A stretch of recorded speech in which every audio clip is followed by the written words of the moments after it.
Chase Elliott was understandably the main storyline coming into the weekend at Martinsville. After missing 6 weeks due to a broken leg suffered in a snowboarding accident, the return of the Cup Series' most popular driver was unsurprisingly a big deal. After an impressive 10th place finish, the exhausted 2020 Cup Series champion visited with reporters and talked about his injury, how good it felt to get back in the car, and what he thought about his return. It was a rosy picture. Then he had a one-on-one interview with Claire B. Lang on Sirius XM NASCAR radio. And the Hendrick Motorsports driver didn't mince words and said some things NASCAR officials aren't going to like.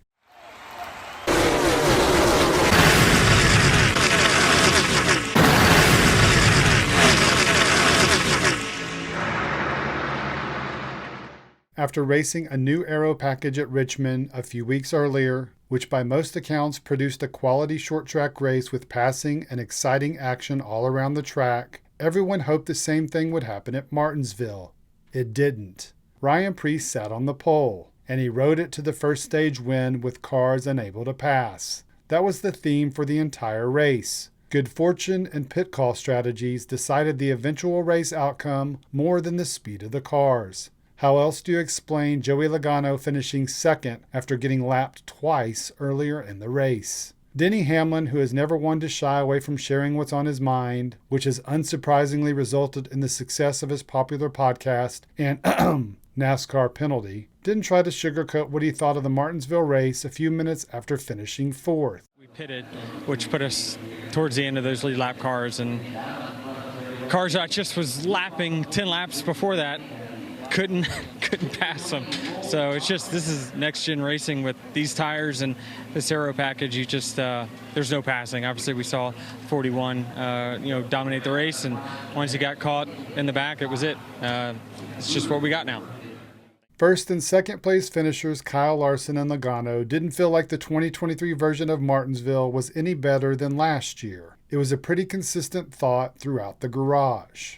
Unsurprisingly, in the post-race conversations with Chase Elliott, including the nationally televised interview and the main scrum with reporters, everyone was focused on his injury and return, which he repeatedly addressed. Racetrack, how did the leg hold up today? Yeah, it was pretty good, honestly. It was about what I expected, so that was a good thing.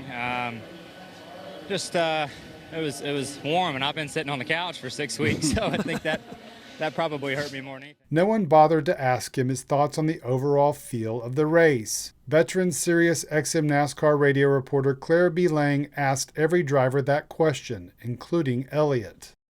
So, happy for HMS and Chevrolet.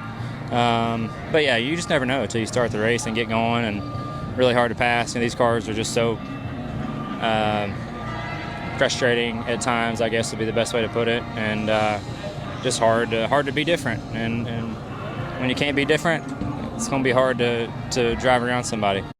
Ouch. The one driver that other drivers have openly talked about the importance of his return to the sport in recent weeks and hoping it will translate into improved television ratings, which have been down significantly all year, is calling out the next-gen cars for their cookie-cutter design. That's something Kyle Busch has repeatedly said, suggesting the parts and pieces are bought at Walmart.